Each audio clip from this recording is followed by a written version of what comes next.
One thing I love about reading through the New Testament is the more you read through it, the more you kind of uncover all these little clues and treasures and stuff that reveal to you, kind of proving that the gospel is true.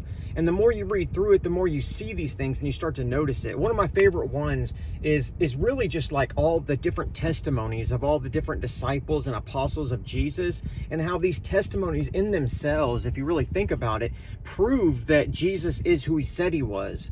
Like, for example, you have Stephen, who was the first martyr. You know, he's sitting there being judged by all these people surrounding him, all these Jews, and they're like accusing him of blasphemy and everything. And he, to the very end, he's like testifying about Jesus being who he says he is, and then looks up to the sky and sees heaven open and Jesus standing at the right hand of the Father, and he starts telling everybody this, just praising Jesus in front of everyone, knowing he's about to die on the spot right then. He's the very first martyr, so he's not like standing courageously with all his other brothers that have been martyred before him. He's the first one, and yet he courageously stands there knowing he's about to die, still telling them that Jesus is who he says he is. In fact, he's looking at them right now, and Jesus is standing at the right hand of the Father, and then he's put to death.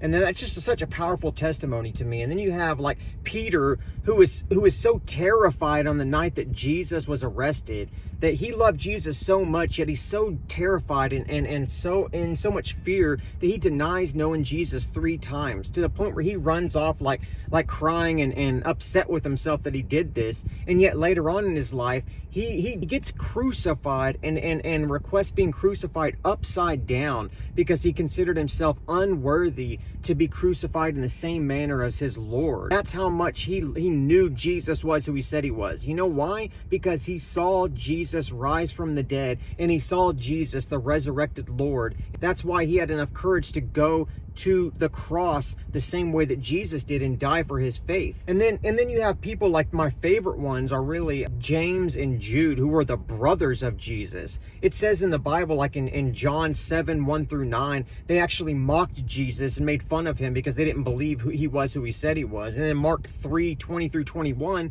they actually like try to seize Jesus because they think that he's out of his mind. Yet James and Jude both end up becoming apostles of Jesus Christ and writing books in our New Testament, and they both end up dying for their faith in Jesus. The only thing that's going to prove to your own brothers that you are the Messiah is if you die and rise from the dead and appear to them. So these little testimonies could prove to me that Jesus is who he said he was, and that the gospel can be trusted and is true.